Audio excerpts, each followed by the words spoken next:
Hayırlı kеш, құрметті көрермендер және әріптестер. Жағдайларыңыз қалай? Жақсы ма? Отбасыларыңыз аман есен бе? Бүгінгі айтайын деп отқанымыз, өткенде еккен помидорларымыз бар. Солардың әсері, биогумуспен тамы неден жібергенбіз. Топыраққа араластырып, міне Құдайға шүкір. Әсері жақсы. Бойы өсіп, Құдайға шүкір гүлдеп, жақсы өсіп жатыр. Ендігі айтатын мәселе биогумустың сұйық түрі. Биогумустың сұйық түрі өте қолданыстағы, өте ыңғайлы нәрсе. Сумен жіберуге. Қазір егінді суғарудың екі тәсілі бар ғой. Қазір биогумус шыққалы. Біреуін тамырмен, біреуін жапырақпен. Жапырақпен дегеніміз ол кәдімгі мысалға картошкаға, помидорға да ауру пайда болса, құрт түссе, моторчикпен шашып шығамыз ғой. Сол сияқты шашып шығамыз. Ол жапырақпен әсер етіп, жапырақтар жайқалып өседі. Тамырмен жіберсек, оның күш қуаты мықты болып, түбінде алғалы жақсы ұстайды.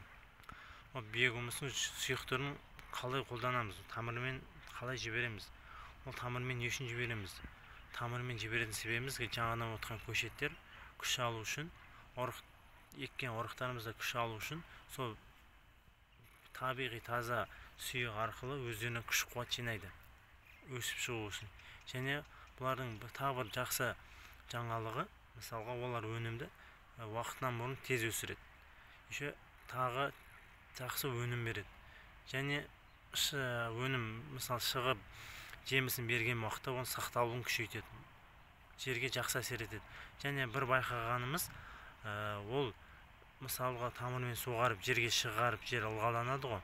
Сол ылғалданған жер мысалы қатқамайды, үгітіліп тұрады.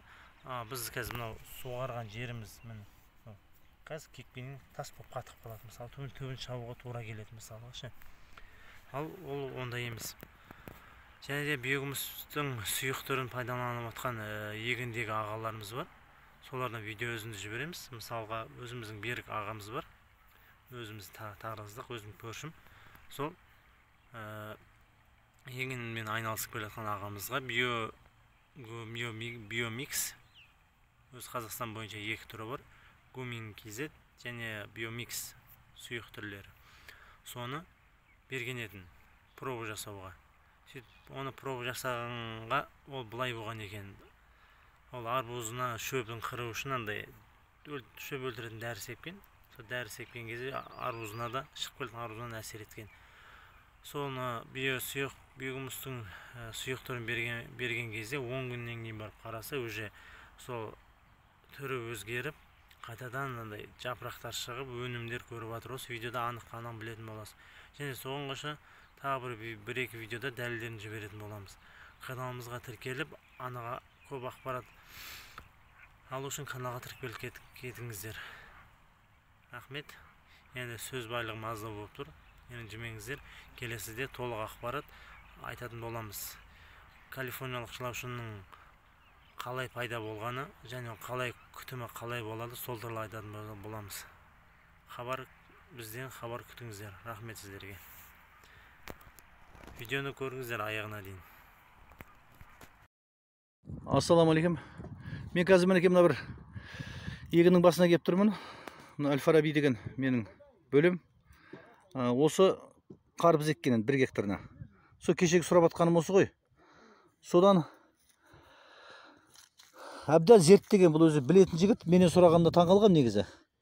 Сөйтсем кеше әбден ойланып таптым дейді. Мына ортасына гербицид шашқан ғой. Шөп өлтіретін. Сол кішкене желмен аналарға тиіп, соның ауруы деп шешіпті. Енді соған мен ұсынғаным биогумус, енді өзі де біледі ғой, көптен бері қолданып жүрген, бірақ басқалау түрін. Соған бактерияны 2-ге 1 қып, 2 биогумус, 1 литр бактерия мен қосып шаш деп отыр. Немен капельнимен жіберем деп отыр. Қазір әкеп бердім, Алла қаласа. Енді осының нәтижесін 1 апта 10 күнде Алла қаласа тағы да болып жатса түсіріп көрсетуге тырысам. Себебі бұны анау тәжірибе болсын деп бөлісіп жатырмын сіздерге. Мінекей мынандай кішкене. Мынау екінші жағында жоқ, мына жағында ғана қойып тек қана, я? Квадрат емес, кейбір кустар тиген.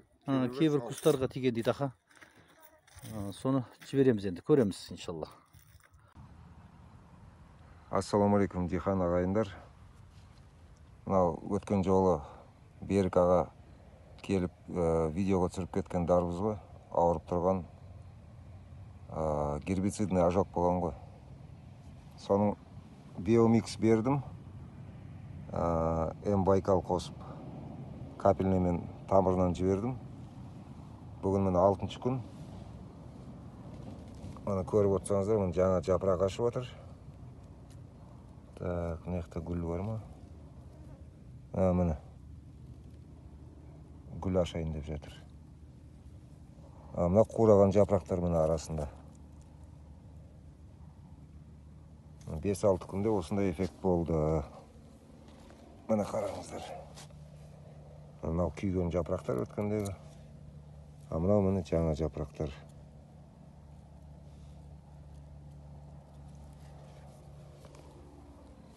Биомикс пен Байкал. Так, мына. Күйген жапырақтар. Міне жаңа жапырақтар ашып отыр. Мына біреу гүлін ашып қойыпты уже. Мына күйген жапырақтар.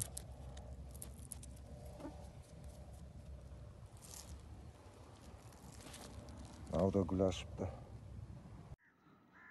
Ассалаумағалейкум, құрметті серіктестер. Бүгін 27 мамыр. Февраль айында осы картошканы еккенмін. Биогумус тастап еккенмін. Әр арығына биогумус тастап, үстіне картошканың тұқымын тастап, сөйтіп еккенмін. Содан бері ешқандай удобрение қолданған жоқпын. Биогумустың күшімен осы дәрежеге жетті. Только жүкқа қарсы химикат шашқан болды. Удобрение ретінде осы биогумус артында осындай болған картошка.